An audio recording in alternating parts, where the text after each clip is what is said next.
কি গো, আসছে তো রামনবমী, জানেন তো? পালন করেন কতজন ভক্ত রামনবমী? ওই একবার হাত তুলে দেখান তো দেখি। বেশ বেশ, উঠেছে হাত, বেশ।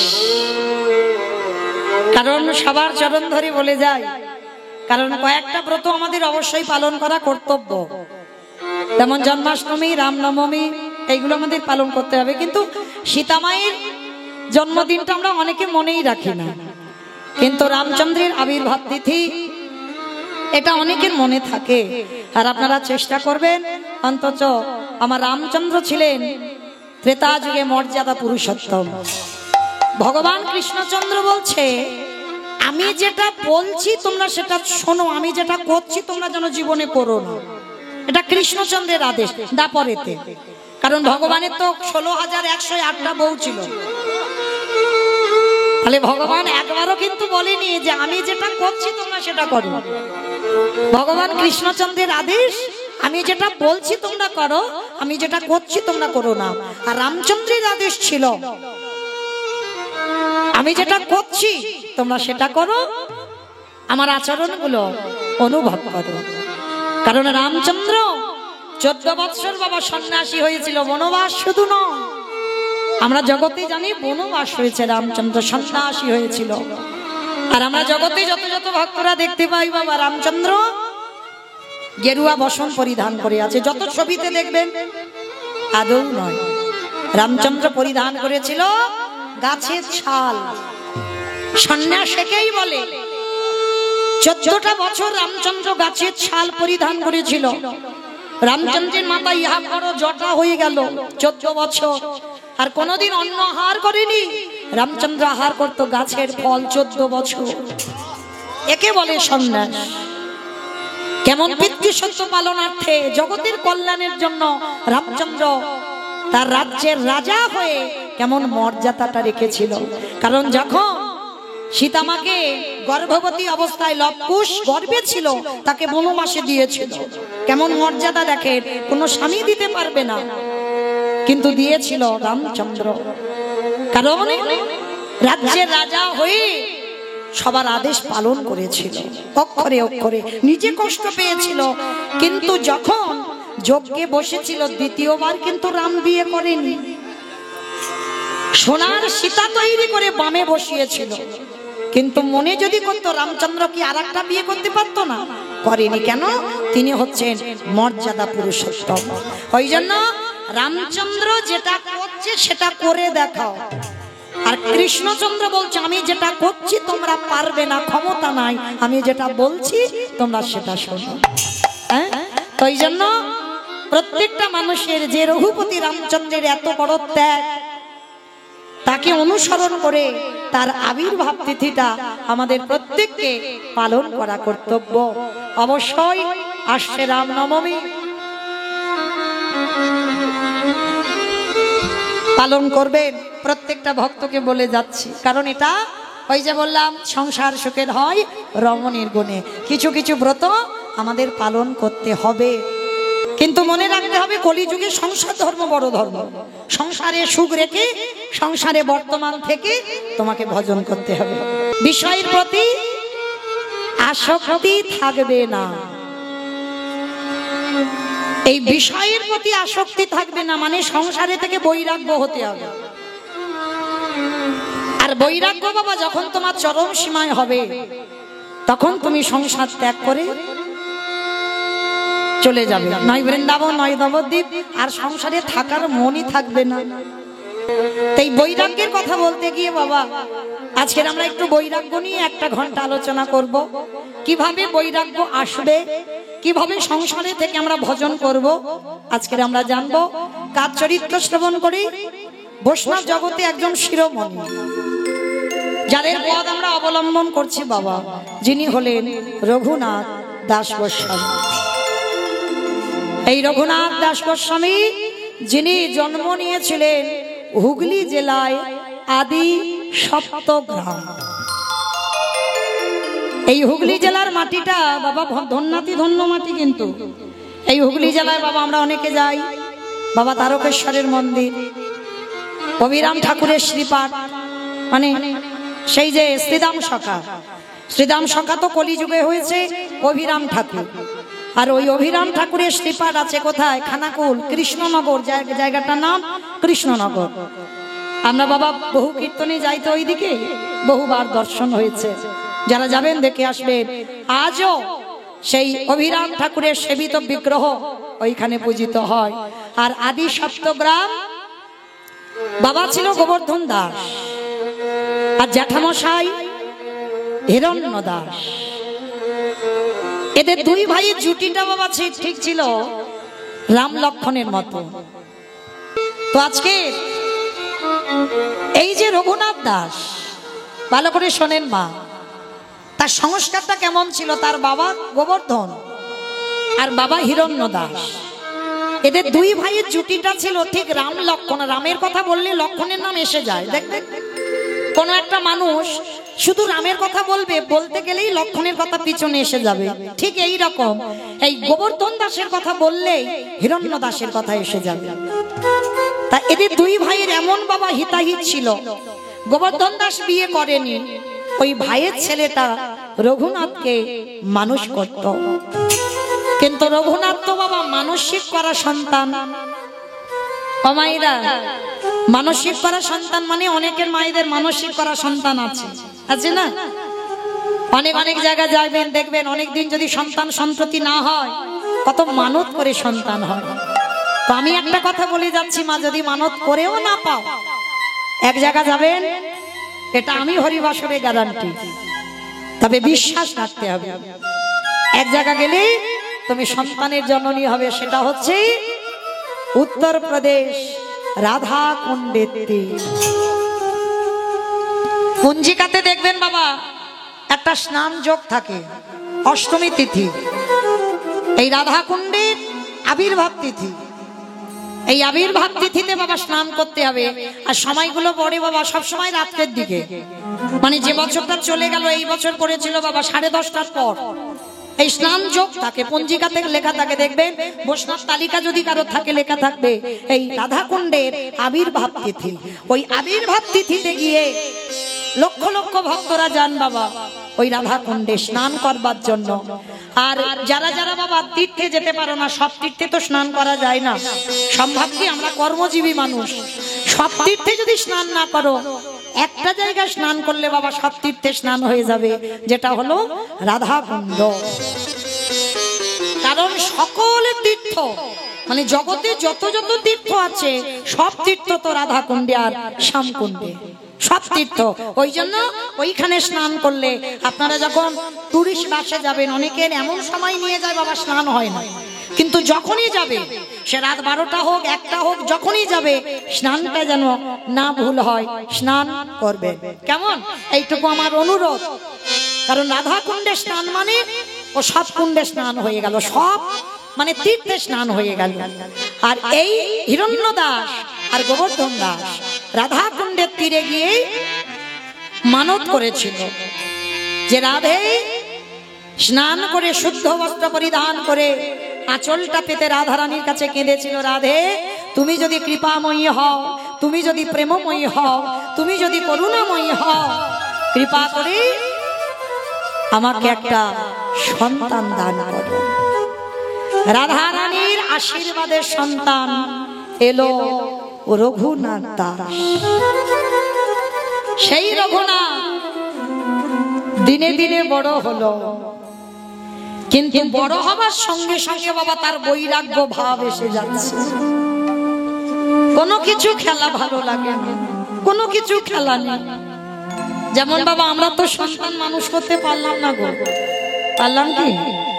মানে আমাদের ছেলেপুলেদের ওই যে একটা কি একটা উঠেছে না, কি একটা খেলা, ফ্রি ফায়ার, ওইটা হলেই সারাদিন হয়ে গেল, আর কিছু লাগবে না।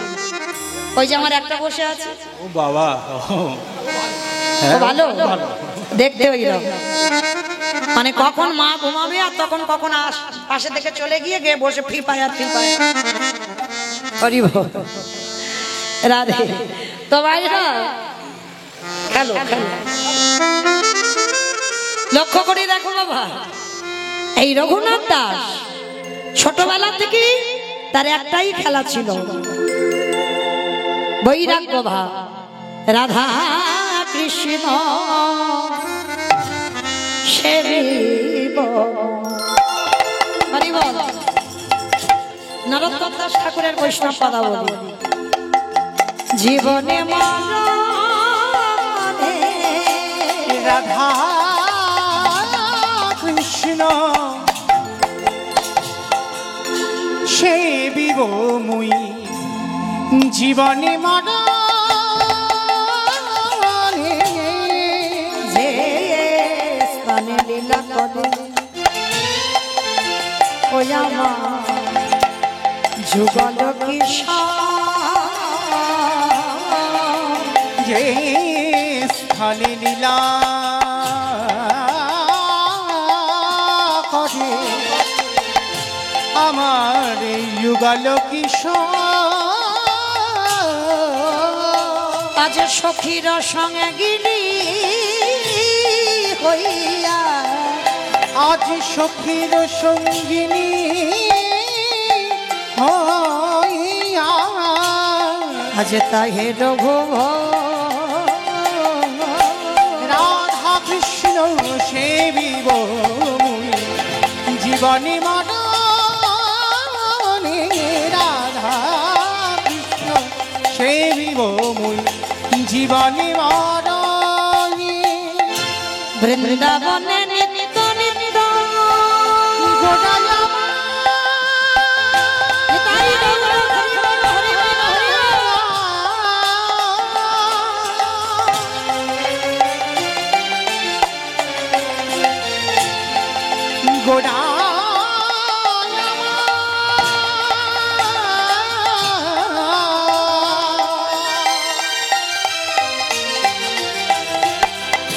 গোড়া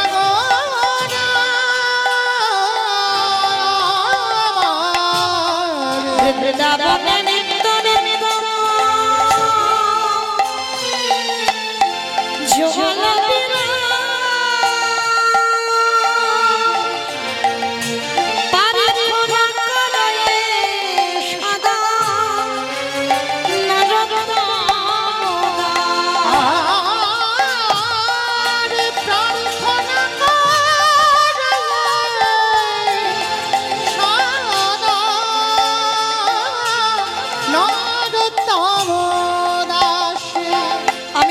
চরণে শরণে নিলাম, হে গোবিন্দ কৃপা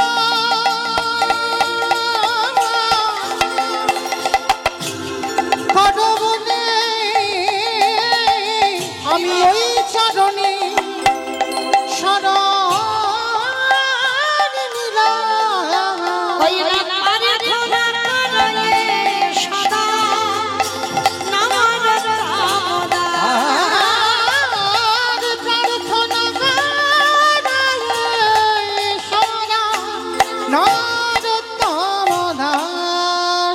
বসে বসে রঘুনাথ গায়, ওর একটাই খেলা। আর যদি রাস্তা দিয়ে দেখে সাধুগুরু বৈষ্ণব যাচ্ছে, রঘুনাথ ঘর থেকে নেমে এসে জমিদার তো হরিব জমিদারের ছেলে, মাস গেলে 12 লক্ষ স্বর্ণ মুদ্রা, নবাবকে 8 লক্ষ স্বর্ণ মুদ্রা কর দিতে হতো। তাহলে কত বড় জমিদার! অর্থ দান, বস্ত্র দান, অন্ন দান, মানে বাবা জ্যাঠা যেন দান ছত্র খুলে রেখেছিল। কিন্তু তাতে ওর বাবা জ্যাঠার মনে একটা অহংকার ছিল। আমরা অর্থ দান করি, বস্ত্র দান করি, করি বল, যারা বাবা একটু দান টান করে একটু অহংকার হয়। কিন্তু অপরাধ নিও না বাবা, যারা ভক্ত চরণ আশ্রয় করেছ তাদেরকে বলে যাই, দান করবে, ডান হাত যদি দান করে বাম হাত যেন বুঝতে না পারে, এইটা খেয়াল করতে হবে বাবা। আমরা অনেকে জানি না, মানে আমি সমাজকে দেখাতে হবে যে আমি দানি, আমি দান করছি। এটা তো নয়, এটা নিয়ম নয়, এটা গ্রন্থ বলছে না। ডান হাত দিলে বাম হাত জানবে না। দেখবেন বাবা, এগুলো বিবেক। যখন দেখবে বড় বড় স্টেজ তৈরি করে কম্বল দান, বস্ত্র দান হয় না, গরিবদের নাম লিস্টে লেখা হয়, আর তাদের যখন ডেকে স্টেজের উপরে তোলা হয়, ভালো করে প্রশ্ন করেন নিজেদের, তাদের কি অপমান করা হচ্ছে না? দেখিয়ে দেওয়া হচ্ছে, দেখো এরা গরিব, এরা খেতে পায় না, এদের জন্য একটা কম্বল দেওয়া হচ্ছে, এদের একটা বস্ত্র দেওয়া হচ্ছে, এদের অর্থ দেওয়া হচ্ছে। এগুলো অপমান করা। যদি একান্ত তুমি দানি হও, রাতের অন্ধকারে তার বাড়িতে যাও, তার বাড়িতে গিয়ে দান করে এসো, সে জানবে, তুমি জানবে, আর যে জানবার মালিক সে মন্দিরে বসে আছে। এটাকে বলে দান। কিন্তু রঘুনাথ দাসের বাবা জ্যাঠা এরা অন্নদান বস্ত্রদান করত, কিন্তু নিজের একটা ভিতরে অহংকার, সেইটা রঘুনাথ ছোটবেলা থেকে মেনে নিতে পারত না, যেগুলো আমার পছন্দ নয়। আর রঘুনাথ কোথায় বৈষ্ণব দেখলে তাদের কাছে গিয়ে বসে থাকবে ছোটবেলা থেকে। রাস্তা দিয়ে যদি বৈষ্ণবরা চলে যায়, কখন ঘর থেকে ছুটতে ছুটতে তাদের পিছনে পিছনে চলে যাবে, আরে ধর ধর ধর। আবার রঘুনাথকে নিয়ে ঘরে আসে। একটু বড় হয়েছে, বাবা জ্যাঠা মনে মনে ভাবছে একে বাড়িতে রাখা যাবে না, পাঠশালায় দিতে হবে। বলদেব আচার্যের কাছে গিয়ে পাঠশালায় ভর্তি করে দিয়েছে। বলদেব আচার্য বড় লোকের ছেলে, হ্যাঁ, বড় লোকের ছেলেরা বাবা বড় জেদি হয়। বলদেব আচার্য নিতে রাজি নয়, বলে তোমার ছেলে জেদি, ও যেটা বলবে সেটা করতে হবে, আমি ওকে নিতে পারবো না। হিরণ্য দাস আর গৌতম দাস করজোর করে বলছে, গুরুদেব আপনি দুটো দিন রঘুনাথের ব্যবহার দেখেন, তারপরে আমি নিয়ে চলে যাব। তা সমস্ত পড়ুয়াদের সঙ্গে রেখে গেল রঘুনাথকে। সমস্ত পড়ুয়াদের সঙ্গে বন্ধুত্ব হলো সবাই। আর তখনকার পড়াশোনা বলতে বাবা ভাগবত পাঠ, টোলে পড়াশোনা হতো তো, শাস্ত্র নিয়ে আলোচনা। তা বলদেব আচার্য ভাগবত নিয়ে বসেছে, অনেক পড়ুয়া ছেলেরা বসেছে, রঘুনাথ বসেছে সামনে। তা গুরুদেব পাঠ করছে, সবাই তো কত গল্প গুজব করছে, আর রঘুনাথ নয়ন জলে মুখ জীবন ভাসাচ্ছে। সবাই পাঠ করছে, চলে গেল খেলতে, রঘুনাথ চুপচাপ বসে আছে আর কাঁদছে। তা পাঠ শেষ হতে গুরুদেব গিয়ে রঘুনাথের কাছে বসেছে। ও রঘুনাথ, রঘুনাথ আমি অনেকক্ষণ ধরে দেখছি বাবা তুমি কাঁদছো। আচ্ছা বাবা তুমি কাঁদছো কেন বলো তো দেখি। এই যে বাবা শিক্ষা যারা দেয় তাদের শিক্ষাটা দেখেন, বাচ্চা বলে তুই বলে সম্বোধন নয়, এগুলো শিক্ষা। অনেকে আছে না বাবা, দেখবেন সবার আগে তুই বলে সম্বোধন, না তুমি সম্মান দিতে না পারলে তোমাকে অন্যজন সম্মান দেবে কি করে? সে যত ছোট হোক, তুমি শিক্ষা জায়গায় দাঁড়িয়েছো, তুমি গুরুজন, তুমি তাকে তুমি বলে সম্বোধন করো, সে বাচ্চা হলেও। আর সে যখন সব সময়ের জন্য এই কথাগুলো শুনবে, তাহলে বাবা তার স্বভাব তার আচরণটা একটু অন্যরকম হবে। দেখেন আজকে গুরুদেব পাঠ করাচ্ছে, রঘুনাথকে গিয়ে বলছে, ও বাবা তুমি কাঁদছো কেন এতক্ষণ ধরে? তুমি তো ভাগবতে কিছু বোঝো না, তাহলে এত কাঁদছো কেন? তুমি কি কিছু বুঝতে পেরেছো? রঘুনাথ গুরু চরণটা জড়িয়ে ধরেছে, গুরুদেব আমি কিছু বুঝি না, কারণ আমি তো সবেই এই পাঠগুলো শুনছি, তাহলে তুমি কাঁদছো কেন বাবা? রঘুনাথ চরণ দুটো ধরে বলছে, গুরুদেব আমি কি তারে পাবো না? কার কথা বলছো বাবা রঘুনাথ? বলো না গুরুদেব, আমি কি তাকে পাবো না? কার কথা বলছো রঘুনাথ? আমি তো বুঝতে পারছি না। গুরুদেব আমি কৃষ্ণ দেখতে চাই, আমি কৃষ্ণ চরণ লাভ করতে চাই। চমকে উঠলো বলদেব আচার্য, এতটুকু দুধের বালক এই কৃষ্ণ পাওয়ার জন্য কাঁদছে। আমি ভেবেছিলাম বড় লোকের ছেলে জেদি হবে, কিন্তু এ তো দেখছি উল্টো। আশীর্বাদ দিল, রঘুনাথ তোমার ভক্তি তোমার জ্ঞান দেখে আমি অবাক। আশীর্বাদ দিলাম বাবা, তুমি কৃষ্ণ দর্শন পাবে।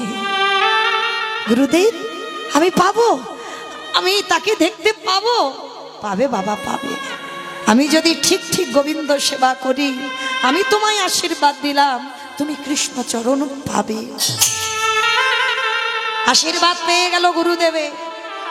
কিছুদিন পরে বাবা হরিদাস ঠাকুর লক্ষ্য হীরাকে উদ্ধার করে বেনাপুলের জঙ্গল থেকে এসেছে এই বলদেব আচার্যের কাছে। আর যখন এসেছে বাবা সমস্ত পড়ুয়ারা কি করেছে, সবাই গিয়ে ওই হরিদাস ঠাকুরকে প্রণাম করছে। আর রঘুনাথ দাস কি করেছে জানো? রঘুনাথ দাস যখনই হরিদাস ঠাকুরকে দেখেছে যে হরিদাস ঠাকুর 24 ঘন্টায় 3 লক্ষ নাম জপ করত, রঘুনাথ শুনেছে। আর শুনে বাবা হরিদাস ঠাকুরকে দেখেই একেবারে ষষ্ঠাঙ্গে দণ্ডবাদ প্রণাম, মানে শুয়ে পড়ে প্রণাম। একটা পুরুষদের নিয়ম, হরি বল, দণ্ডবাদ প্রণাম নারীদের নয়, এইটা মনে রাখবে মা। কোনোদিন যেন কোনো তীর্থে গিয়ে যেন মাটিতে তুমি শুয়ে পড়ে প্রণাম করো না, নারী জাতিদের বলছি। কারণ গ্রন্থ আদেশ দিয়েছে আমাদের এই বক্ষটা যেন মাটিতে না ঠেকে, কেমন? ওই জন্য আমাদের নিষেধ আছে, আমাদের প্রণাম করতে গেলে পঞ্চাঙ্গ প্রণাম মানে মাটিতে হাঁটুটা রেখে প্রণাম করতে হবে। আর পুরুষ যারা তাদের দণ্ডবাদ মানে শুয়ে পড়ে দণ্ডবাদ প্রণাম করতে হবে। আর এই পৃথিবীতে যত ভক্ত আছে রঘুনাথ দাস গোস্বামীর থেকে বেশি দণ্ডবাদ প্রণাম আর জগতে কেউ করতে পারে। দুইজন ভক্তের চরিত্র পাওয়া যায়, এক হলো হরিদাস ঠাকুর, নামের দিক থেকে নাম জপের দিক দিয়ে ওনার মতো কেউ পারবে না। আর দণ্ডবাদ প্রণাম রঘুনাথ দাস গোস্বামীর থেকে আর বেশি পারবে না কেউ। আর সেই রঘুনাথ দাস গোস্বামী দণ্ডবাদ প্রণাম করতে হরিদাস ঠাকুর চোখের দিকে তাকিয়েছে। ভক্ত চিনবে কি করে বাবা? গলায় তুলসীর মালা দেখলে, দাদার সঙ্গে তিলক সেবা দেখলে, শিখা দেখলে, গেরুয়া বসন দেখলে না, সাত্বিক আহার গ্রহণ করি না, এদিকগুলো দেখলে ভক্ত চেনা যাবে না, এগুলো আভরণ। যেমন বাবা একটা ডিউটি করতে গেলে তার পোশাক পরিধান করতে হবে, আমরা ভগবানের পাঠানো দূত, আমাদের পোশাক করতে হবে, হ্যাঁ? কিন্তু এটা ভক্তের লক্ষণ নয়। ভক্ত চিনবে কি করে? ভক্তের নয়নের দিকে তাকাতে হবে। একবারে কৃষ্ণ নামে যার নয়নে বাড়ি হবে, কৃষ্ণ নামে যার হৃদয়টা বাড়ি বাড়ি দুলে দুলে উঠবে, কৃষ্ণকে পাবার জন্য যার হৃদয়ে আকুলতা থাকবে, যেটা ছিল রঘুনাথ দাস গোস্বামী, আমি কি তারে পাবো না, আমি কি তারে পাবো না, এই আঁকু পাকুটা আসতে হবে। বাবা মনে রাখবে, যেদিন তোমার ভগবানের প্রতি এই আকুলতা আসবে। শ্রী শ্রী রামকৃষ্ণ পরমহংসদেবকে নরেন জিজ্ঞাসা করেছিল, আচ্ছা ভগবানকে পেতে গেলে কি করতে হবে গুরুদেব? বলে কি করতে হবে দেখবি, চল আমি তোরে দেখাচ্ছি। এইবার ঠাকুর কি করেছে? ঠাকুর তো উদাহরণ ছাড়া কথা বলে না বাবা, যা কিছু করবে সেটা প্রমাণ স্বরূপ। তা এইবার নরেনকে নিয়ে গেছে দক্ষিণেশ্বর কালীবাড়ি, ওই যে গঙ্গার জল চলে যাচ্ছে, গঙ্গার জলে নামিয়েছে। নামিয়ে ঠাকুর কি করেছে জানো? নরেনের ওই মাথাটা, বলে নরেন একটা ডুব দে, যেই না নরেন ওই জলে ডুব দিয়েছে, আর ঠাকুর দাঁড়িয়ে কি করেছে? মাথাটা ধরে চেপে ধরে। ওমা বলো তো দেখি, কেউ জলে ডুব দিলে আর মাথাটা যদি চেপে ধরে থাকা যায় অনেকক্ষণ, কি হবে? প্রাণটা যাই হবে না? আর উঠবার জন্য ছটফট ছটফট করবে না? তা কিছুতেই বাবা উঠতে পারছে না, ঠাকুর তো চেপে ধরে আছে। আর যখনই চেপে ধরে আছে আর নরেন উঠতে পারছে না, মানে যখন একেবারে বাবা হাসপাস করছে, মানে আর প্রাণ যাই অবস্থা। এইবার ঠাকুর বুঝতে পেরেছে, ঠাকুর ছেড়ে দিয়েছে। আর যেই না চলতে, বাবা গো, ও বাবা, ও এই জন্য তোমার বলে পাগল। আমি বললাম ভগবান পেতে গেলে কি করতে হবে? তুমি গঙ্গার ঘাটে নিয়ে গেলে আর আমার মাথাটা জলে চুবিয়ে ধরলে, আর আমি যদি মরে যেতাম কি হতো? তা ঠাকুর হাসছে আর বলছে, এই শালা শোন। ঠাকুর তো শালা শালা বলে সবাইকে, কোন শালা? বউয়ের ভাই না, পাঠশালা না, গোশালা না, সা মানে মুক্তি, লা মানে নৌকা। ওই মুক্তির নৌকাতে ঠাকুর পারাপার হয়ে যাবে। নরেনকে বলছে, এই শালা শোন, ওই জলের তলায় যখন ছিলি, আমি মাথাটা যখন চেপে ধরেছিল তখন কিরম হচ্ছিল বলতো? বলে ঠাকুর এই প্রাণ চলে যায়, এই প্রাণ চলে যায়, ভিতরটা যেন আঁকু পাকু করছিল। ভগবানকে পেতে গেলে যেদিন তোর হৃদয়ে এমন আকুলতায় আসবে, আমি কি তারে পাবো না, আমি কি তারে পাবো না, যেদিন তোর কিছু বারে ভালো লাগবে না, এই হৃদয়টা ছটফট করবে তারে পাওয়ার জন্য, সেদিন অচিরে কৃষ্ণ চরণ পাবি। তাই যেদিন তোর হৃদয় মাঝে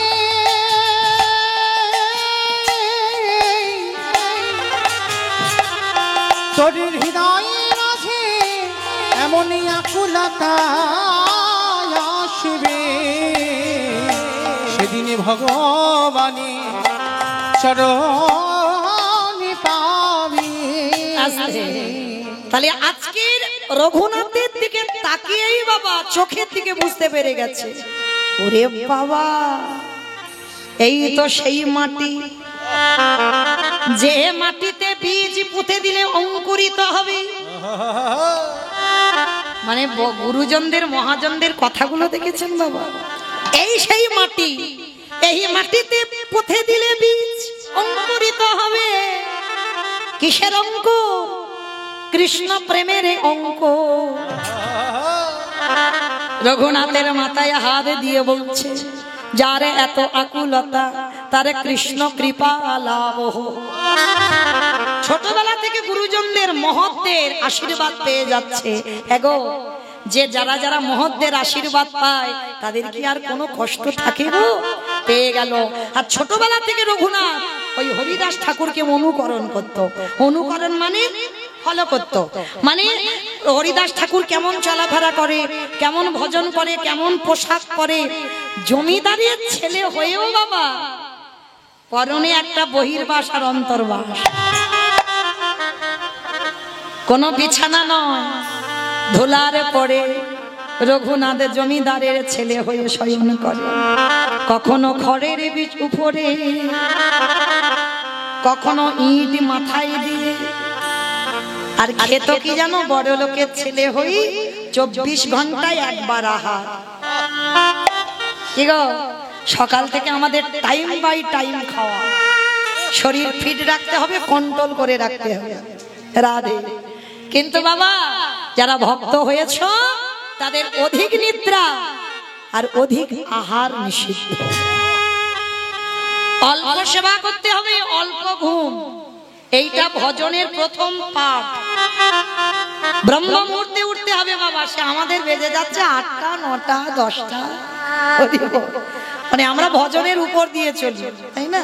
এটা তো আর ভজন নয়। ভজন করতে গেলে সর্বদা ব্রহ্ম মুহূর্ত, সূর্য উদয়ের 1 ঘন্টা 36 মিনিট আগে স্নান যদি করতে হয়, ব্রহ্ম মুহূর্তে স্নান করতে হবে।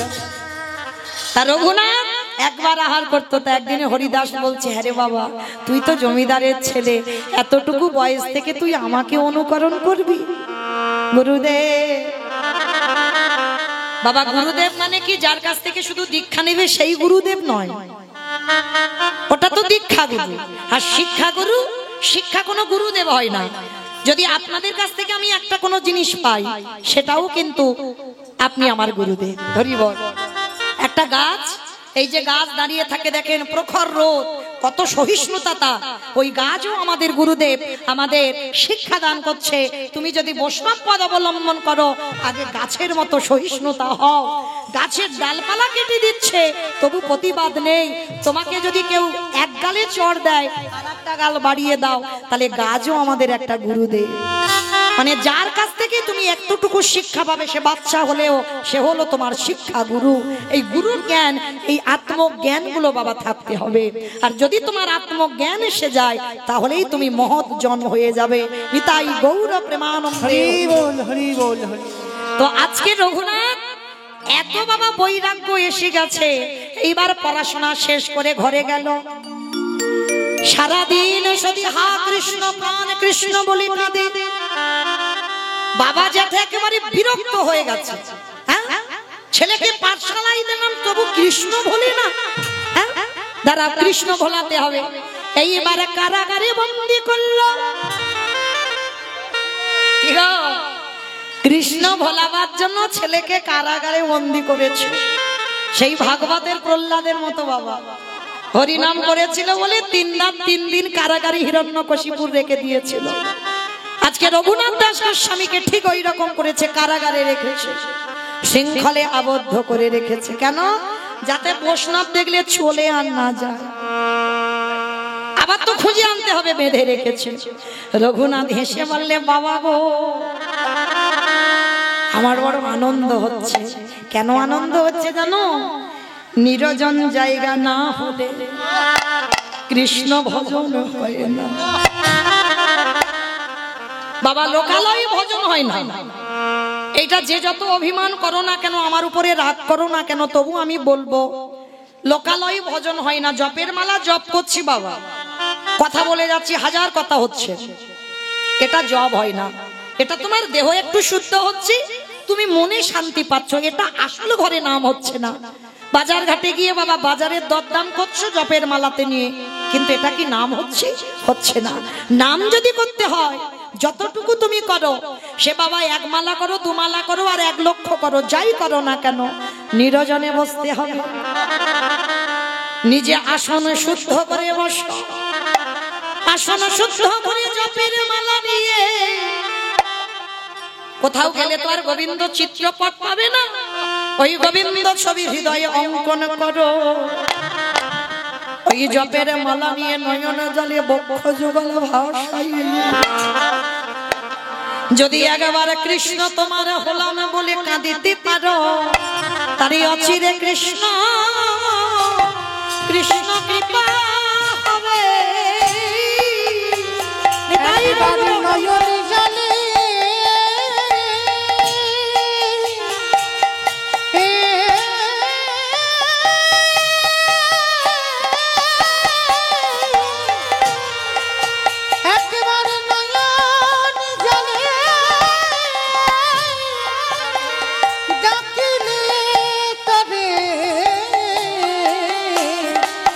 অচিরে কৃষ্ণ কৃপা হবে। আজ রঘুনাথ যেই না বন্দী হলো, বাবা মা খাবার দেয়, রঘুনাথ খায় না 1 সপ্তাহ। কঙ্কাল চেহারা হয়ে যাচ্ছে রঘুনাথে। হিরণ্যদাস খবরটা পেয়ে ছুটে গেছে রঘুনাথের কাছে। রঘুনাথ, শুনছি তুমি নাকি কিছু আহার করছো না, কেন? কিসের তোমার পাগলামি? কেন তুমি এত কাঁদছো? বলো তুমি কি চাও? তুমি আমাদের এই রাজ্যের একটা ছেলে, আমাদের সন্তান, তোমার যদি কিছু হয়ে যায় আমার এই অট্টালিকা দেখভাল কে করবে? আদৌ বাবা ওই জমিদারির এতটুকু ছাপ রঘুনাথের গায়ে পড়েনি। থাকে ঠিক কথা, বাবা জ্যাঠার কাছে থাকে ঠিক কথা, এতটুকু ভাবনা ওই জমিদারি নিয়ে তার নাই। বাবা বিষয়ের কাছে থাকা ঠিক, কিন্তু বিষয়ের ভাবনা যে ভাবে 24 ঘন্টা, তার মতো পাপী জগতে কেউ নেই। তো আজকের মহাজনেরা কি বলছে দেখে, রঘুনাথের কাছে গিয়ে জেঠু ডাকছে, ও রঘুনাথ, আচ্ছা বলতো বাবা দেখি, তুই 1 সপ্তাহ খাচ্ছিস না, কি চাস আমার কাছে? কি চাস? জেঠু, আমি যা চাইবো তুমি আজকের আমায় দেবে। কেন দেব না? বল বাবা বল, আমি কথা দিচ্ছি তোকে দেব। কি চাস বলো না জেঠু। ওই রকম করে নয়, আমার মাথা ছুঁয়ে বলো, যা চাইবো দেবে। ঠিক আছে, মাথা ছুঁয়ে বললাম দেব। বল বাবা কি চাস? জেঠু তুমি কিন্তু ত্রিসত্য করেছো, তোমাকে কিন্তু দিতে হবে। বল কি চাস? তাহলে দাও তো দেখি। আঁচলটা পেতে বহির্বাসটা তুলে নিয়ে বলছে, জেঠু দাও। কৃষ্ণ এনে দাও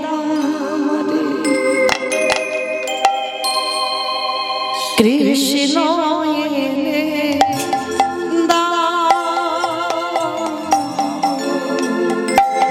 কৃষ্ণ এনে দাও আমারে। জেঠু দাও আমার কৃষ্ণ এনে। কৃষ্ণ এনে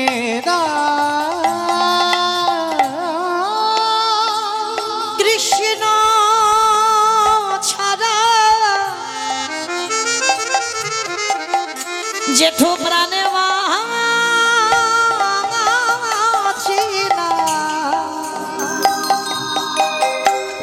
আমারে কৃষ্ণ এনে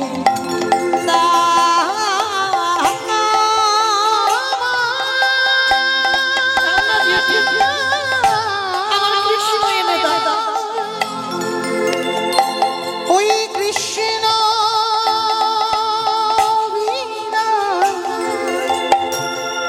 নানা প্রাণে আছে না কৃষ্ণ এনে কেউ বোঝে না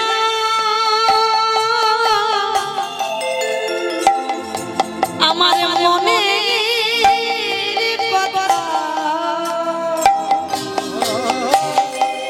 বলবো আমি কারে জেঠু ওগো কেউ বোঝে না কেউ শোনে না আমার কথা কেউ বোঝে না মনে কথা বলিব আমি কাকে কৃষ্ণ এনে দাও আমার কৃষ্ণ এনে দাও জেঠু গো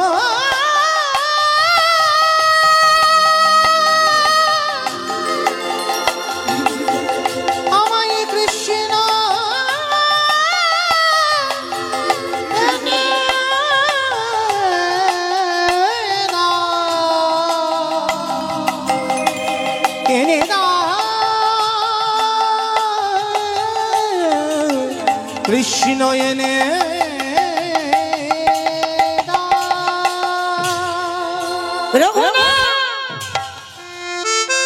আমি এক্ষুনি কৃষ্ণ কোথা থেকে আনবো গুরুদেব বলদেব আচার্যকে খবর দেওয়া হয়েছে বলদেব আচার্য এসে বলছে রঘুনাথ এটা তুমি কি পাগলামি করছো কি গো কোন সন্তানকে দেখেছে এইরকম পাগলামি করতে গুরুদেব আমি যে তাকে না পেলে আমি আমার প্রাণ ত্যাগ করে দেব বলো না গুরুদেব আমি তাকে পাবো না শোন খোকা কৃষ্ণ বলে আর কাঁদিস না কারণ কৃষ্ণ বলে কাঁদলে কৃষ্ণ পাবি না রাধা কৃষ্ণ এক আত্মা দুই দেহ ধরি অনন্য বিলাসের শাশ্বদন করি এই দুই ভাবেবে চৈতন্য গোসাই ভাবরস আস্বাদিতে দোহে কোঠায় সেই কৃষ্ণ কলিযুগে গৌরাঙ্গ হয়ে এসেছে গৌর বলে কাঁদ আর গৌর দর্শন হলেই তোর কৃষ্ণ দর্শন হয়ে যাবে গুরুদেব আমি কোথায় তাকে পাবো চলে যা নবদ্বীপ নবদ্বীপে গেলে গৌর দর্শন পাবি বাবা জ্যাঠাকে নিয়ে গেল নবদ্বীপ আর নবদ্বীপে গিয়ে খবর পেল প্রভু আমার 24 বছর বয়সে পৌষ সংক্রান্তির দিন নবদ্বীপ ত্যাগ করেছি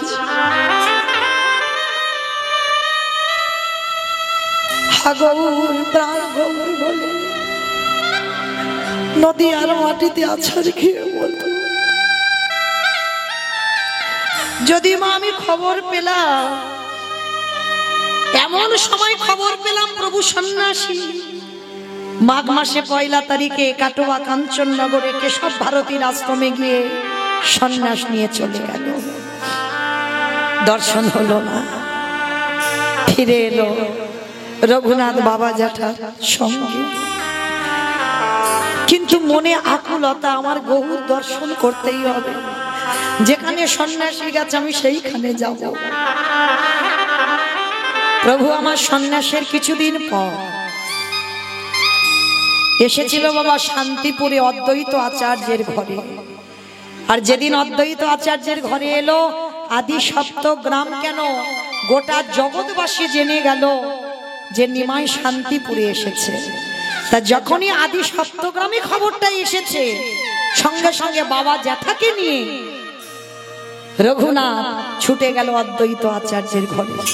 আর অদ্বৈত আচার্যের ঘরে গিয়ে একেবারে প্রভু আমার বসে আছে, আর নিমাইয়ের চরণে গিয়ে রঘুনাথ দাস গোস্বামী একেবারে দণ্ডবৎ প্রণাম।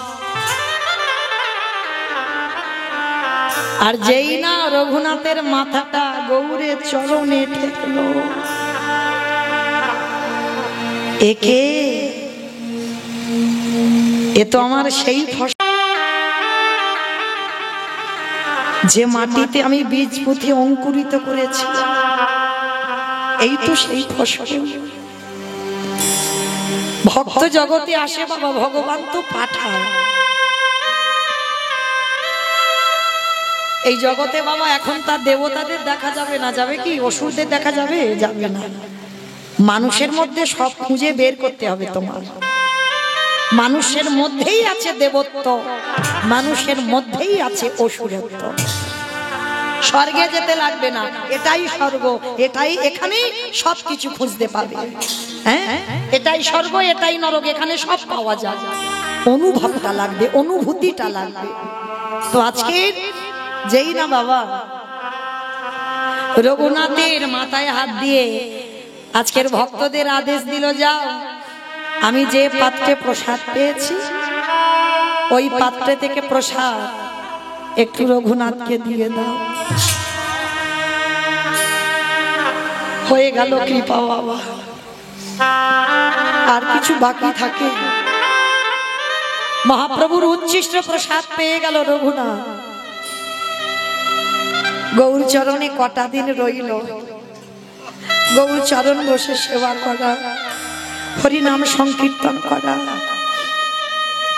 ভক্তদের নিয়ে আজকে প্রভু আমার সর্বদা উচ্চ ঈশ্বরে কীর্তন করে, সর্বদা খোল করতাল নিয়ে হরিনামে মেতে থাকে। আর রঘুনাথ কিছুদিন থাকবার পর এইবার তো মহাপ্রভু আবার পুরী ধাম জগন্নাথ ধামে চলে যাবে। এইবার বলছে, রঘুনাথ আমাকে তো এবার যেতে হবে, তুমি তোমার ঘরে ফিরে যাও। না না গৌর, আমার ওই জমিদারি ভালো লাগে না, আমার ওই অট্টালিকা ভালো লাগে না, ওই অট্টালিকায় আমার কোনো সুখ নেই। আমি তোমার চরণে থাকতে চাই। মহাপ্রভু বললেন, রঘুনাথ মর্মট বৈরাগ্য ধারণ করো না। যেদিন তোমার বৈরাগ্য সত্যিকারের আসবে, তোমাকে আসতে হবে না, আমি ঠিক তোমাকে নিয়ে নেব। এই যে মর্কট বৈরাগ্য, মর্কট মানে বানর, হনুমান ত্যাগী, বানর হচ্ছে ভোগী। ওই জন্য বলছে রঘুনাথকে মর্কট বৈরাগ্য ধারণ করো না। যেদিন সত্যিকারের বৈরাগ্য আসবে, সেদিন তোমাকে সংসার ছাড়তে হবে না, সংসার তোমারে ছেড়ে দেবে। অনেকে মা গুরু ধরার জন্য পাগল হয়ে বেড়াই না, গুরুর কাছে যেতে হবে না। যদি তোমার কৃপা ঠিক হয়ে যায়, গুরু নিজে থেকে তোমার কাছে আসে। মহাপ্রভু বলছে, চলে যাও, লোক দেখানি বৈরাগ্য হয়েও না, লোক দেখানি কাজ করো না, হৃদয়ে বৈরাগ্য রাখো, কৃপা করব সময় মতো। পড়াশোনা করেছ, বাবার জমিদারি দেখাশোনা করো। বাবার অত বড় জমিদারি কে দেখবে? তুমি তো একটাই সন্তান, তোমাকে তো দেখভাল করতে হবে। না গো, আমার ওই জমিদারিতে যেতে ভালো লাগে না, আমি জমিদারির কোনো কাজ জানি না। জানো না তো কি হয়েছে? শিখে নেবে বাবা জ্যাঠার কাছ থেকে, ওটা তোমার মানায়, তোমার আমার সঙ্গে মানায় না। না গৌর, তুমি অভিমানে বলছো আমি তোমার সঙ্গে যেতে চাই। রঘুনাথ অবাধ্য হইও না, আমি যেটা বলছি তুমি ঘরে ফিরে যাও। আর কিছু বলল না রঘুনাথ। ফিরে আসছে, শোনো রঘুনাথ, সংসার করো, কলি সংসার ধর্ম বড় ধর্ম। সংসার করো, সংসার করে তুমি ভজন করো। না গো, তুমি আমাকে সংসারের মায়ায় বেঁধো না, আমার ওই সংসারের মায়ায় আমি বাঁধতে চাই। বেশ, প্রভুর কাছ থেকে বিদায় নিয়ে নদী পার হয়ে ফিরছে। আর নদী পার হয়ে যখনই ফিরছে বাবা, ফিরতে ফিরতে বাবা দেখে না, গিয়ে পৌঁছে গেছে ওই নদীর নৌকাতে করে পানিহাটি। পানিহাটির মহোৎসব অনেকে জান না, যেটাকে বলা হয় দণ্ড মহোৎসব। আজ নিতাই পদ কমল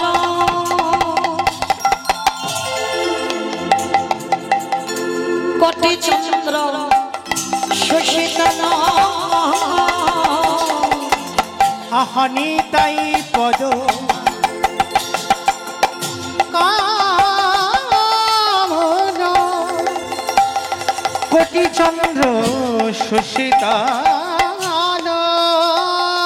আস্তে আস্তে আস্তে হরি বল। আমার নিতাইয়ের চরণ তলটা বাবা সুশীতল, মানে শীতল ঠান্ডা। তার যেই না পানিহাটির মেলাতে এসেছে আর সবাই মিলে নিতাই চাঁদের কাছে গেছে, আর রঘুনাথকে দেখা মাত্র নিতাই চাঁদ বলে উঠলেন, আরে চোর চোর চোর চোর। সবাই তো অবাক হয়ে গেছে, রঘুনাথকে দেখে চোর বলছে। হ্যাঁ গো, জমিদারের ছেলে সে চোর? বলে হ্যাঁ, ও চুরি করেছে। কি চুরি করেছে গো? ও নিতাই চরণ না ভজন করে ও সরাসরি গেছে গৌর চরণ ভজন করছে। কি গো, হয় কৃপা? অত সোজা নয়। ভজনে যারা নেমেছ, যেমন যদি রাধা গোবিন্দ ভজন করো, আগে রাধা চরণ আশ্রয় করো। রাধা রানী হলো আশ্রয় তত্ত্ব, আশ্রয় করে তবে বিষয়কে ধরো।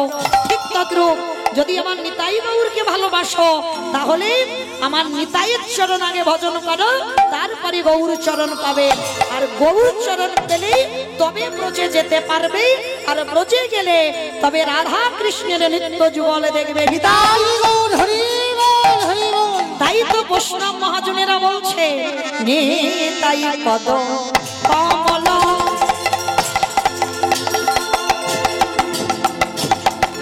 কোটি চন্দ্র সুশীতল। নিতাই পদ কমল কোটি চন্দ্র সুশীতল। আজ যে ছায়া জগৎ জোড়া, যে ছায়া জগৎ জোড়া, যে ছায়া জগৎ জোড়ায় হেন নিতাই বিনে রে ভাই। নিতাই চরণ ভজন না করলে পাবে না গো। দয়ালে নিতাই আমার নিতাই গৌর হরি বল হরি বল হরি বল।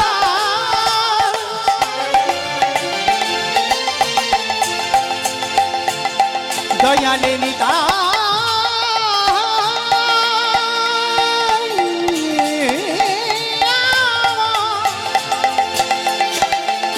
দয়ালে নিতাই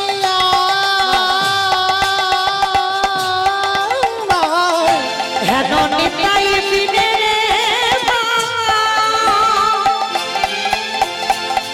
রাধা কৃষ্ণ পাইতে নাই দৃঢ় করি ভজন নিতাই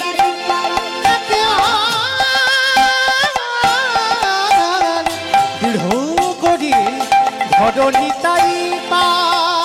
আজ অহংকারে মত্ত হইয়া নিতাই চরণে পাশরিয়া, অহংকারে মত্ত হইয়া নিতাই চরণে পাশরিয়া। অসত্য রে সত্য বলি মানে আরে অসত্য রে সত্য করি মানি। বলি ভজ ভজ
ভজ ভজ নিতাই চরণ অসত্যেরে সত্য করি মানি। অসত্যেরে সত্য করি মানি। অসত্যেরে সত্য করি মানি। আরে চোর চোর চোর এই চুরি করেছিস নিতাই চরণ ভজন না করে সরাসরি একেবারে আমার ভাইয়ের কাছে চলে গেছিস, কখনো কৃপা হয় হবে না, তাই তোকে দণ্ড দেওয়া হবে। কি দণ্ড? রঘুনাথকে বুকে ধরে নিতাই দয়াল নিতাই চাঁদ বললেন, রঘুনাথ আজ তোকে আমি এমন একটা দণ্ড দেব। কি দণ্ড? এই পানিহাটির মেলাতে যত যত ভক্ত আছে সবাইকে তুমি চিড়ে দধি খাওয়াবে। শাস্তি দেওয়া হলো। কি শাস্তি? যত ভক্ত এসেছে সবাইকে চিড়ে দই খাওয়াতে হবে। আর রঘুনাথ তো জমিদারের ছেলে, অভাব নাই। বাবা জ্যাঠাকে খবরে দিল, যত যত দোকানে দুধ চিড়ে দই মিষ্টি ছিল সব পানিহাটির মেলায় এত ভিড়, বাবা গঙ্গায় নেমে গলা পর্যন্ত নেমে সব খাচ্ছে। মানে যেন অন্নকূট হয়েছে। মানে অন্নকূট জানো তো? অন্নকূট মানে অন্নের পাহাড়। হ্যাঁ, গোবর্ধনে পূজা হয়েছিল অন্নকূট, সেই রকম পানিহাটির মেলায় চিড়ে দই মিষ্টি সব ভক্তরা বাবা পাচ্ছে প্রসাদ। আজও সেই প্রসাদ অনেক ভক্তরা যান পানিহাটির মেলায়, ওই চিড়ে দই। এটা দণ্ড দিয়েছিল কে? নিতাই চাঁদ রঘুনাথ দাস গোস্বামীকে। হ্যাঁ, কেন? নিতাই চাঁদের কৃপা বিনা গৌর চাঁদের কৃপা পেতে গিয়েছিল, ওই জন্য দণ্ডটা দিল। এইবার নিতাই চাঁদ বললেন, রঘুনাথ আমি আশীর্বাদ দিলাম আমার ছত্র ছায়ায় যারা আসে তাদের অবশ্যম্ভাবী গৌরে কৃপা লাভ হয়ে যায়। আশীর্বাদ দিলাম, যাও রঘুনাথ সংসারে যাও, সংসার করো, সংসার করে তুমি আমার ভাইয়ের চরণ ভজন করো। নিতাই চাঁদের কৃপা পেয়ে গেল, সংসারে ডুবলো। আর সংসারে গিয়ে বাবা কি হয়েছে জানো? যাতে কৃষ্ণ ভুলে যায় তার জন্য বাবা কি করেছে, ওর কাঁধে একটা জল চাপাতে হবে। আমার কাঁধে জল চাপানো মানে বুঝেছো তো? মানে এটা আমার কথা নয়, আগেকার দিনে ঠাকুমারা বলতো, বলে ছেলে বড্ড উৎপাত করে, কাঁধে একটা জল চাপাতো। আমার কথা নয়, এই জল চাপানো মানে ছেলেকে একটা বিয়ে দিতে হবে। আর বিয়ে দিলে দেখবে ওর ওই উৎপাতটা কমে যাবে। ওর বড্ড কৃষ্ণ বলে কাঁদাতো, একটা বিয়ে দেওয়া হোক। শুভ দিন শুভক্ষণ শুভ লগ্ন দেখে একটা মেয়ে দেখাশোনা করা হলো। ওমা স্বর্গের অপসরী কি দেখতে! রঘুনাথ যাতে কৃষ্ণ ভুলে যায় তার জন্য স্বর্গের যেন এক দেবী, যার নাম হলো রত্নাবতী। অঙ্গকান্তিটা কাঁচা সোনা যেন বেটে তার গায়ে দেওয়া হয়েছে, সেই রত্নাবতী। কারণ ওর রূপ দেখে যেন আমার রঘুনাথ কৃষ্ণ ভূতটা মাথা থেকে নেমে যায়। কত সোজা! ছোটবেলা থেকে সে জন্ম নিয়েছে রাধারানীর কৃপা নিয়ে, কি গো, আজ পর্যন্ত কোনোদিন নারী বদন দেখেনি, আর যদি বা দেখে নারী চরণ দর্শন করে, আগে প্রত্যেকটা নারীর মা বলে সম্বোধন করে। নারী বদন দেখবার আগে বাবা সবার নিবেদন, এটা আমার কথা নয়, রামায়ণে আমার লক্ষণ বলেছিল, যখন 14 বছর পর যখন ফিরে এসে রাজ সিংহাসনে রাম বসেছিল, আর বসে বাবা পিছনে ছাতা ধরেছিল না, লক্ষণ ছত্র ধরেছিল, আর ধরে ধরে বারবার ঘুমিয়ে রাম রেগে গেছে, এই এত বছর পরে আমি রাজ সিংহাসন পেলাম আর তুই আমার পিছনে ছাতা ধরে ঘুমাচ্ছিস। দাদা রেগে গেছে, তা দাদা রেগে যেতে ভাই বলছে, দাদা ঘুমাচ্ছি কেন জানো, আমি 14 বছর ঘুমাই নাই। 14 বছর, একটা দুটো দিন নয়, 14 বছর নাকি ঘুমাইনি। দাদা হেসে উঠেছে, হ্যাঁ রে লক্ষণ, 14 বছর ঘুমাইনি, মানুষ বাঁচবে? বলে, দাদা তুমি বোধহয় জানো না, আমি 14টা বছর ব্রহ্মচর্য পালন করেছি। 14 বছর যখন আমার তুমি বনে ছিলে, আমার চোখে নিদ্রা দেবী আসতো, তখন আমি নিদ্রা দেবীর কাছে প্রার্থনা করেছিলাম ধ্যানাযোগে বসে, নিদ্রা দেবী আমি বনবাসে এসেছি আমার দাদাকে দেখভাল করার জন্য, কৃপা করে 14 বছর আমার চোখে আসবি না, 14 বছর পর আমার দাদা যখন সিংহাসনে বসবে তখনই আমার চোখে আসিস। ওগো দাদা গো, তাই তুমি সিংহাসনে বসেছ, নিদ্রা দেবী 14 বছর পর আমার চোখে ভর করেছি, ওই জন্য আমি দাঁড়াতে পারছি না, বারবার ঘুমিয়ে ঢলে ঢলে পড়ে যাচ্ছি। ও ওই জন্য? বলে, দাদা 14 বছর ঘুমাইনি নয়, 14 বছর আমি নারী বদন দেখি নাই। ও মা, এইটা একটা কিরকম ব্যাপার হলো না, 14 বছর নাকি নারী বদন দেখেনি। এই সীতামা তো আমাদের সঙ্গে ছিল, তাহলে 14 বছর তুই সীতামার বদন দেখিসনি, জগৎকে ভুল বোঝাচ্ছিস? বলে, দাদা আমি ভুল বোঝাচ্ছি না, তুমি বোধহয় বুঝতে ভুল করছো। ওগো দাদা গো, তুমি বোধহয় জানো না, 14 বছরের সীতামা যতদিন আমাদের কাছে ছিল, আমি চরণ ছাড়া বদন আমি দেখি নাই গো। বলি শোনো, তোমায় জানাই রাখি,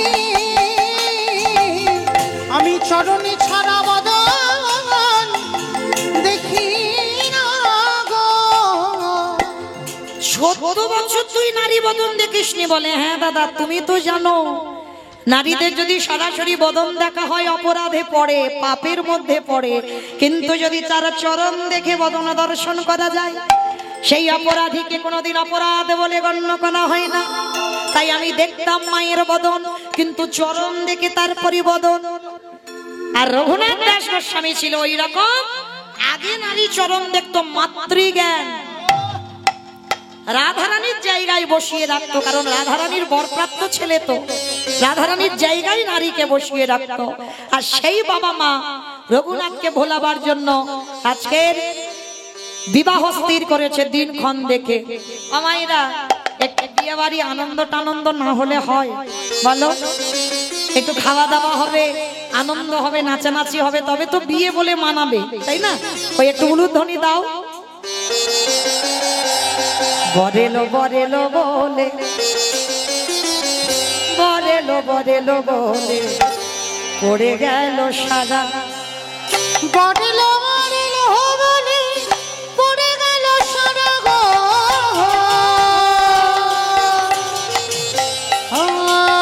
বরেলো বরেলো বলে পড়ে গেল সারা, বরেলো বরেলো বলে পড়ে গেল সারা, পাড়া প্রতিবেশী গহন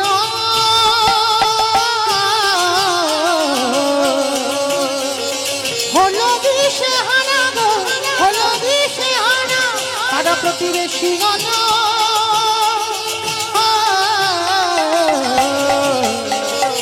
হলো দিশে হারা গো, হলো দিশে হারা। ঢাকে বাজে ঢোলক বাজে, ঢাকে বাজে ঢোলক বাজে, মা দোলে দিদোল,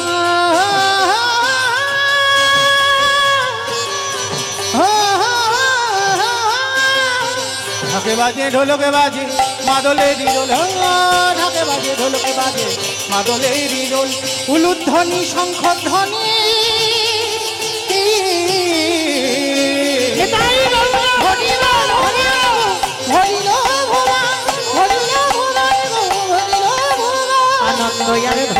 তাদের আনন্দ ইয়ারে ধরে না, আনন্দ ইয়ারে ধরে না, আনন্দ ইয়ারে ধরে না, রঘুনাথের বিবাহে আনন্দ ধরে না, রঘুনাথের বিবাহে আনন্দ ধরে না। রাজার ছেলের বিবাহ, চারিদিকে আলো, ধুমধাম, বাজনা, আনন্দ, নাচানাচি, গান, সব দিকে আনন্দ হচ্ছে। কিন্তু রঘুনাথ, ওর তো বিয়েতে মনই নেই। রাধে, ওর তো এক জায়গায় মন বসে গেছে বাবা, আর কোনো জায়গায় যাবে না। যত ছোটাছুটি করো না কেন, কি গো, যদি কেউ জগন্নাথের ভক্ত হও ভালো করে বুঝবে, হাত নেই, পা নেই, জগতে বলে ঠুটো জগন্নাথ, কিন্তু একবার যদি ওই ঠুটোকেই ভালোবাসো, যত তুমি বাঁশি বাজাও না কেন, আর যত তুমি রূপবান পুরুষ সামনে এনে দাও না কেন, ভালো কি লাগবে? কারণ তার মনটা তো ওই কালো রঙের ছেলেটার দিকে চলে গেছে। হাজার বাবা তুমি সিনেমাটি সেনে সামনে দাঁড় করালেও আর যাবে না। হাজার রূপবতী যদি স্বর্গের নারী অপ্সরা এনে দাঁড় করাও, রঘুনাথে তো যাবে না ওদিকে মন। বিয়ে হলো পরের দিন কাল রাত্রি, তার পরের দিনে হলো ফুলসজ্জার রাত। এইবার মা দেখেন, সহধর্মিনী কাকে বলে? বউ তো সবাই, স্ত্রী তো সবাই, এতগুলো আমরা নারী আছি, একটা মিলবে কি তা সন্দেহ সহধর্মিনী। আর রঘুনাথ যে নারীকে বিয়ে করেছে বাবা, সে নারীর চরিত্রটা দেখে। ফুলসজ্জা রাত্রিবেলা স্বামী বসে বসে কান্নাকাটি বাঁধিয়ে দিয়েছে। হমায়রা উল্টে গেছে। এখনকার দিনে নয় বাবা, অনেক দিন যাতায়াত থাকে, এখন আর সেই ফুলসজ্জার দিনে এখন আর কান্নাকাটি হয় না। যখন বউ ভাতের বাপের বাড়ির লোকজনেরা যায়, আগেকার দিনে মেয়েরা কত কান্নাকাটি হতো, মানে এখন যেন ওই বাড়ি থেকে এই বাড়িটাই ভালো। এখন আর কান্নাকাটি হয় না, এখন অনেক তো ফোনের যাতায়াত আছে, এখন ফোনেই সবকিছু হয়। কিন্তু লক্ষ্য করো, রঘুনাথ এখনকার লীলা নয়, তখনকার দিনে রঘুনাথ বাসর সজ্জায় বসে কাঁদছে। আচ্ছা বলো বাবা, কোন পুরুষ যদি বাসর ঘরে বসে কাঁদে, এখনকার দিনের কথা বলো, কি মনে করব? অন্য জায়গায় প্রেম আছে। এটা একদম খাঁটি কথা, তাই না? যে আমার পছন্দ নয়, অন্য জায়গায় প্রেম ভালোবাসা আছে, তার জন্য কাঁদছে। কিন্তু রঘুনাথের তো তা নয়, তাহলে কার জন্য কাঁদছে? রত্নাবতী ঘরে প্রবেশ করেছে, স্বামীর চরণে প্রণাম করে বলছে, স্বামী তুমি কাঁদছো কেন? মাথা নিচু করে আছে, নারী বদন দেখে না তো। বিয়ে করেছে ঠিক কথা, কিন্তু এখনো পর্যন্ত দেখেনি রত্নাবতীর মুখ। অত অপ্সরা, অত সুন্দরী, তবু দেখেনি। মাথাটা নিচু করে আছে। করজোর করে রত্নাবতী বলছে, স্বামী তুমি কি জানো তোমার বাবা মা কেন বিয়ে দিয়েছে আমার সঙ্গে? তুমি জানো না, আমি আজকে তোমায় বলে দিই, তোমাকে কৃষ্ণ ভোলাবার জন্য। মাথা নিচু করে রঘুনাথ বলে উঠলো, তুমি কি মনে করো আমাকে ভোলাতে পারবে? কিন্তু স্বামী আমি বুঝতে পারছি না তুমি কাঁদছো কার জন্য। রঘুনাথ বলে উঠলো, আমি যার জন্য কাঁদছি তুমি পারবে আমাকে তার কাছে পাঠিয়ে দিতে? স্বামী এটা তুমি কি বলছো? অগ্নি সাক্ষী করে আমি তোমায় বিয়ে করেছি, আর তুমি বলছো এই রাত্রিবেলা আমি তোমাকে তার কাছে পাঠাবো? কে সে? রত্নাবতী তো জানে না সে কে, কার জন্য এত কাঁদে। বেশ বলো, তুমি যখন আমার থেকে তাকে এতটাই ভালোবাসো, আমি কথা দিলাম আমি তোমাকে তার কাছে পাঠিয়ে দেব। পারবে না, পারবে না রত্নাবতী। চারিদিকে আমার প্রজারা ঘিরে আছে, আমি কোন পথ দিয়ে যাব? স্বামী, একবার তো বলে যাও, কার কার জন্য তুমি এত কষ্ট পাচ্ছ? সে কে? আগে তুমি ত্রিসত্য করো, আমি যার জন্য এত কষ্ট পাচ্ছি তুমি আমাকে তার কাছে পাঠিয়ে দেবে। রত্নাবতী, আমি এই সংসারের আবদ্ধ হতে চাই না। আমার যে তোমার প্রতি কোনো মায়া আসবে এটা আমি চাই না। আমি মুক্ত, তোমার প্রতি যাতে মায়া না আসে তার জন্য আজকের বাসর ঘরে তোমাকে এই কথাগুলো বলা আমার উচিত। আমি তোমার সঙ্গে সংসার করতে পারবো না। স্বামী, কে সে? কার জন্য তুমি কাঁদছো? রত্না, যার জন্য আমার মন এত আকুলি বিকুলি, যার জন্য আমার এত কষ্ট, যার জন্য আমার এত জ্বালা, যার জন্য আমি এই সংসারে থাকতে চাই না, সে অন্য কেউ নয়, যার নাম হলো কৃষ্ণ।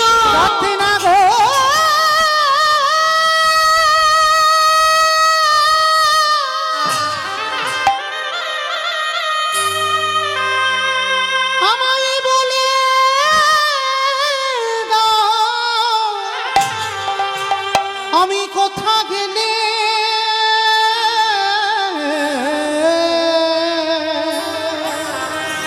আমি কোথা গেলে আমার কৃষ্ণ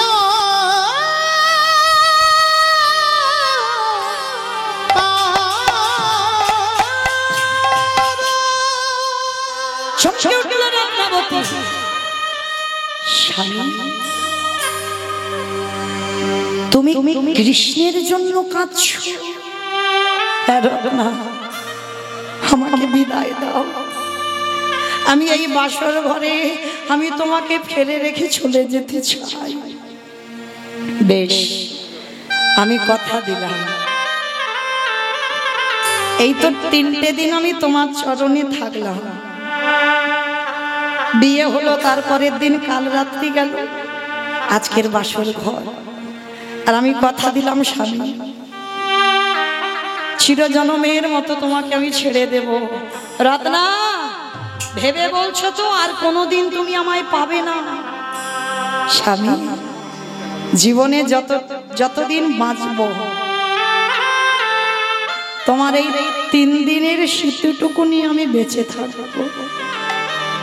বেশ, এই তো 3টে দিন হলো তোমার কাছে থাকা। শোনো স্বামী, আমাদের প্রথম দরজায় দাঁড়িয়েরা তো পাহারা দিচ্ছে। একটা কাজ করো, এই রাতের অন্ধকারে তুমি পিছনের দরজা দিয়ে পালিয়ে যাও। চমকে উঠলো রঘুনাথ। রত্না, তোমার এত বড় ত্যাগ, আমি যে তোমার কাছে ঋণী হয়ে গেলাম। স্বামী গো,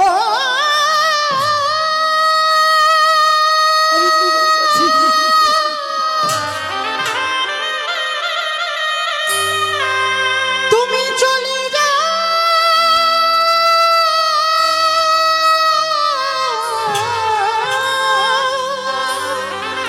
আরে শোনা, কোনোদিন তুমি যে গেলে তোমার কৃষ্ণ পাবে। চলে যাও। তুমি যে গেলে তোমার গগু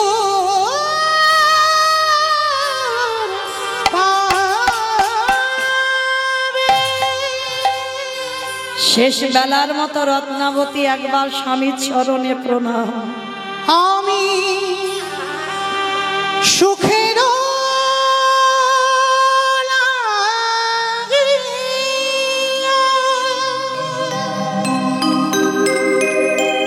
চলে যাও স্বামী, চলে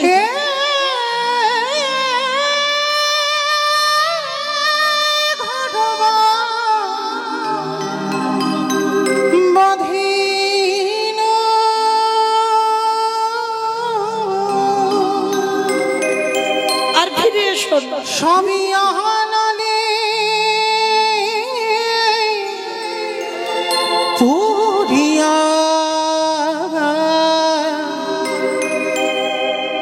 গেল রে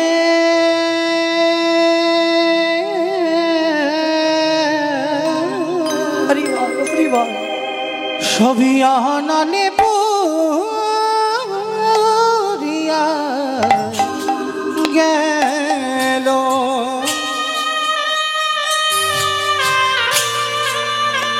চলে যাও, এই রাতের অন্ধকারে তুমি চলে যাও, আর কোনোদিন এসো না, কোনোদিন তুমি এসো না।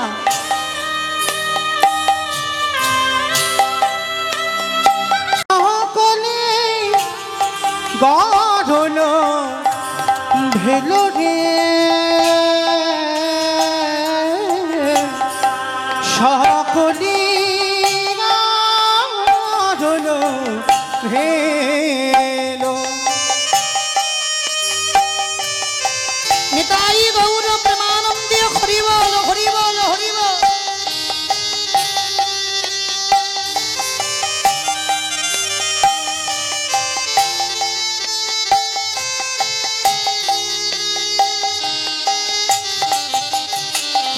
আমি সাগর সেছিল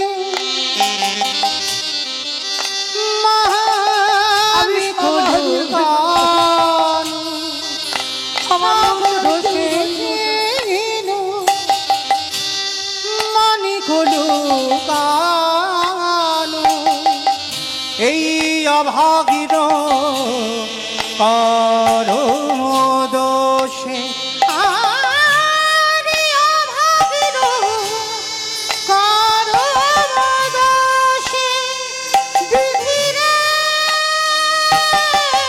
নিতাই গৌর হরি বল হরি বল হরি বল। বিধিরে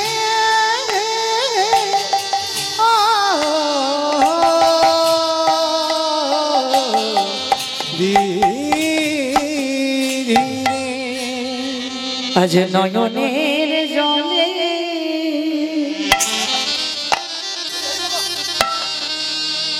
আজ জনম দুঃখী মায়া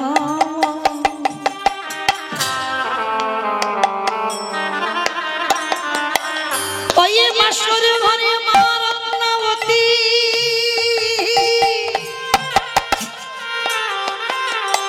শেষ বেলার মতো স্বামী চরণে প্রণাম করে ওই পিছনের দরজা দিকে রঘুনাথকে বাহির করে দিল। আমি চলে যাই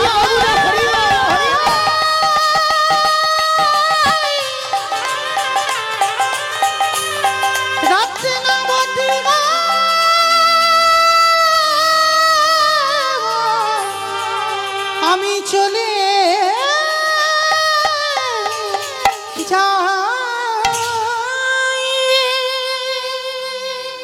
রঘুনাথ ছুটতে ছুটতে চলল জগন্নাথ ধাম, পুরী ধাম। ওই জগন্নাথ ধাম পুরী ধামে গিয়ে বাবা যখন ওইখানে অবস্থান করলো, এদিকে বাবা জ্যাঠা পরবর্তী ক্ষণে খোঁজ খবর নিয়ে পেয়ে গেল রঘুনাথ চিরজীবনের মতো সংসার ত্যাগ করেছে। রত্নাবতী কোনোদিন বাপের ঘরে গেল না, 3 দিনের স্মৃতি নিয়ে শ্বশুর ঘরে সেবা পূজা করে।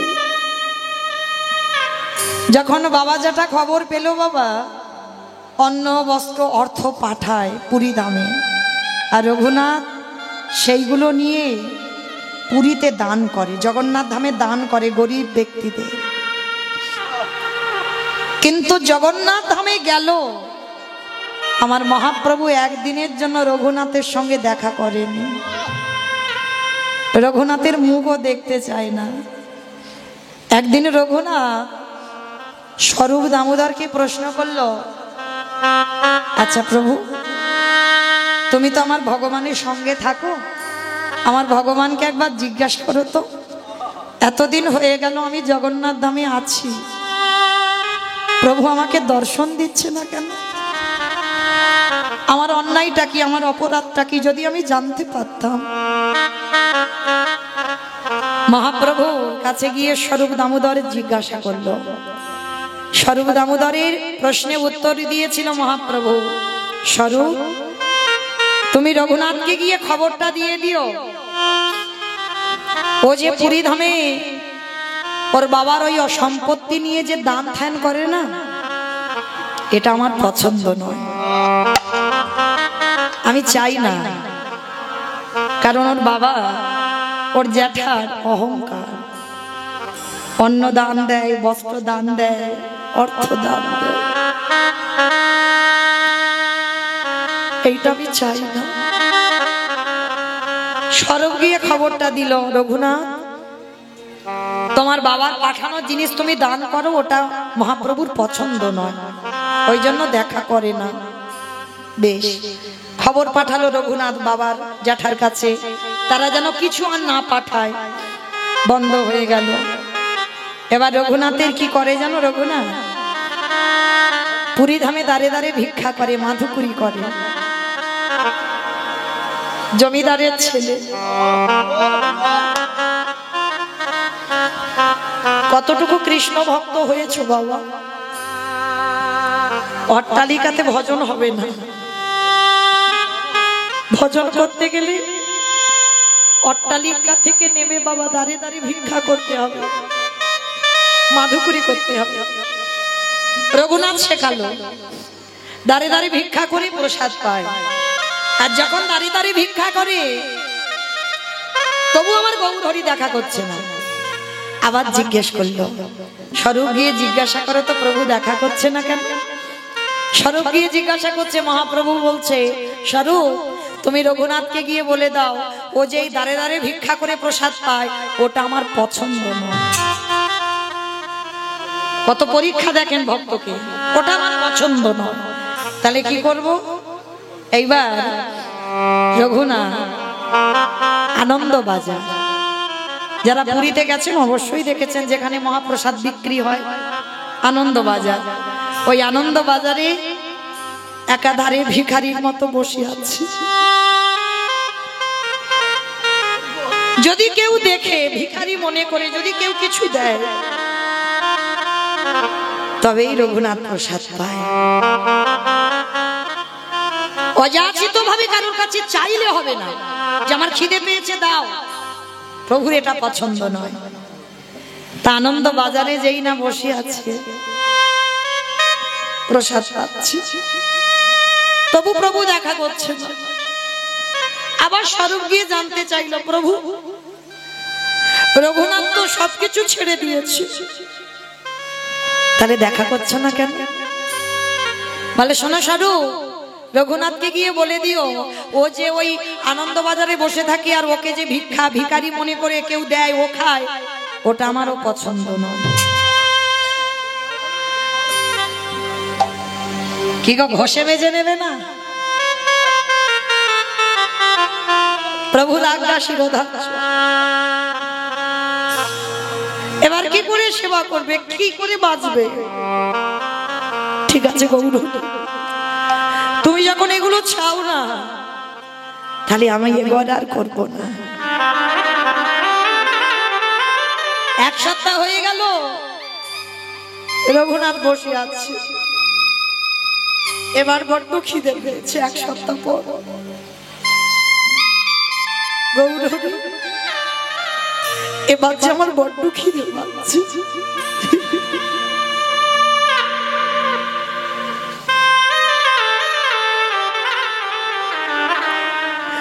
তুমি এত পরীক্ষা নিয়েছো,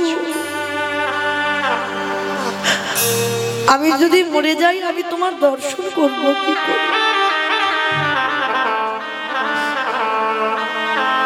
এক সপ্তাহ পরে জগন্নাথের যে রান্নাশালা আছে, ওই রান্নাশালায় যারা গেছেন, ওই রান্নাশালার যে নালা আছে না, ওই নালা দিয়ে জগন্নাথের ওই পচা পান্তা, গলা পান্তা ভেসে যাচ্ছে। বড় খিদে পেয়েছে।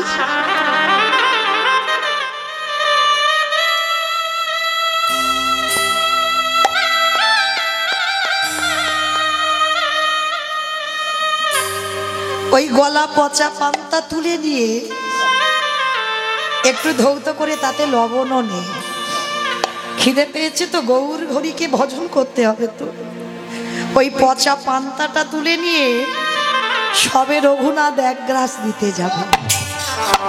আর যেই দিতে গেছে পিছন থেকে আমার গৌর হরি এসে হাতটা চেপে ধরেছে। রঘুনাথ, নিতাই গৌর প্রেমানন্দ। যেই না হাতটা চেপে ধরেছে, কে কে কি আমার হাতটাকে চেপে ধরলো? রঘুনাথ পিছনে তাকিয়ে দেখে না গৌর হরি দাঁড়িয়ে আছে। প্রভু, প্রভু তুমি এসেছো। কিরে তুই একা একা প্রসাদ পাচ্ছিস? আমায় দে, আমায় একটু প্রসাদ দে না গৌর। এইটা প্রসাদ নয়, পচে গেছে গলা পান্তা ভাত। এই প্রসাদ কোনদিন পচে? প্রসাদ কোনদিন গলে যায়? প্রসাদ প্রসাদই হয়। দে না গৌর, এটা আমি মুখে দিয়ে ভেবেছি আর কিছু না। ওটাই দে। ভক্ত বাৎসল্য ভগবান, ভক্তের প্রেমে মাখানো ভালোবাসা মাখানো। রঘুনাথে যেই নাই আমার ওই গলা পচা মহাপ্রসাদ, ওই রঘুনাথে বদলে এক গ্লাস দিয়েছে, হাতে একটু লেগে আছে। আমার গৌর হরি পিছনে এসে রঘুনাথের হাতে থেকে কেড়ে নিয়ে পচা পান্তা সেবা করলো। ওরে রঘুনাথ,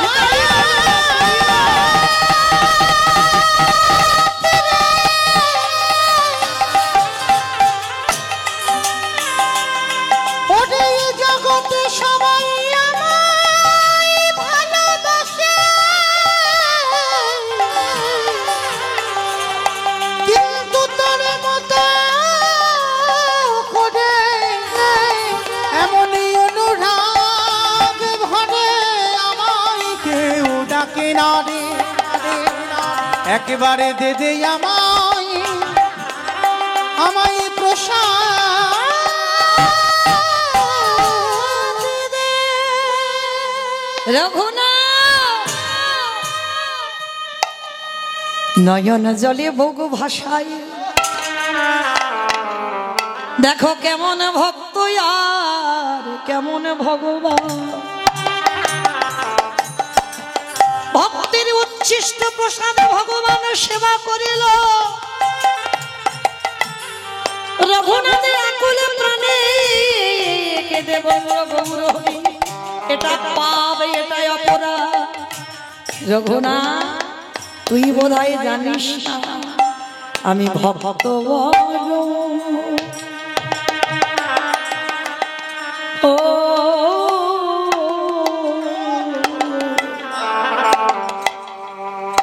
ভালো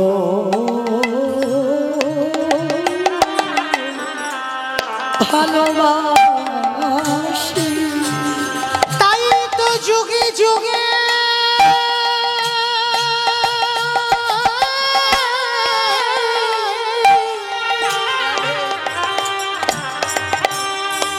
তাই তো যুগে যুগে ভক্তে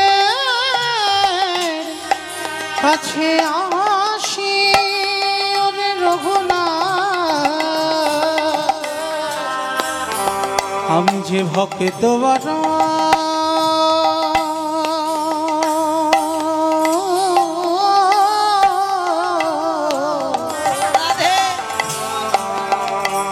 বড় ভালোবাসি।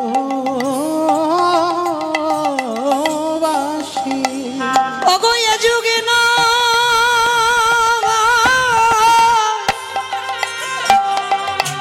প্রতি যুগে যুগে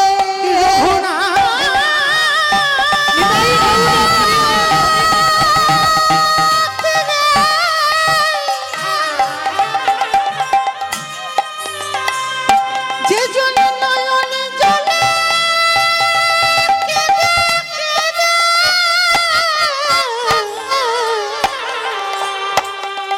এবার ডাকার মতো ডাকে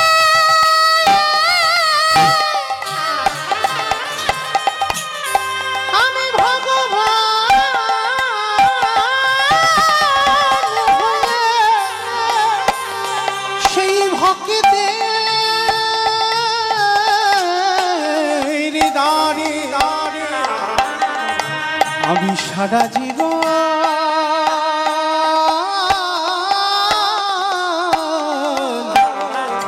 বাধা পড়ে যাই।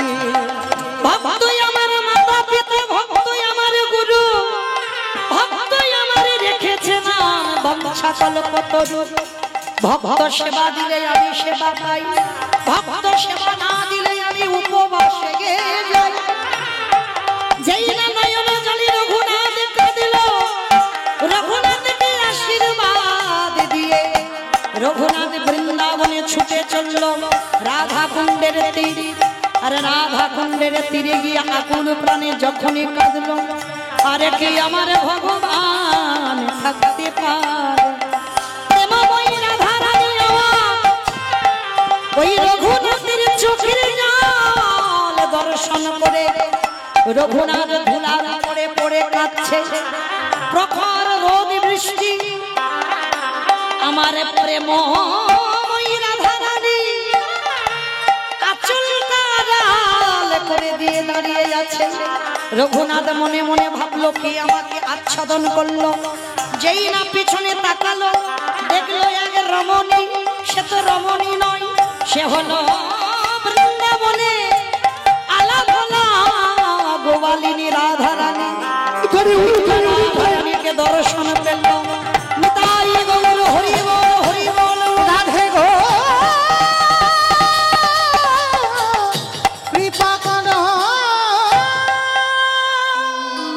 রাধা রানী কৃপা করলো। রঘুনাথ আমি আশীর্বাদ দিলাম, সত্যি তুমি বৈরাগ্য অর্জন করেছো। সাক্ষাতে রাধা গোবিন্দ যুগলে দাঁড়ালেন। আজ রাধা কুণ্ডের তীরে রঘুনাথ দাস গোস্বামী সেই যে রাধারানীর বর প্রাপ্ত সন্তান, সেই রাধারানীর কৃপা লাভ করলো।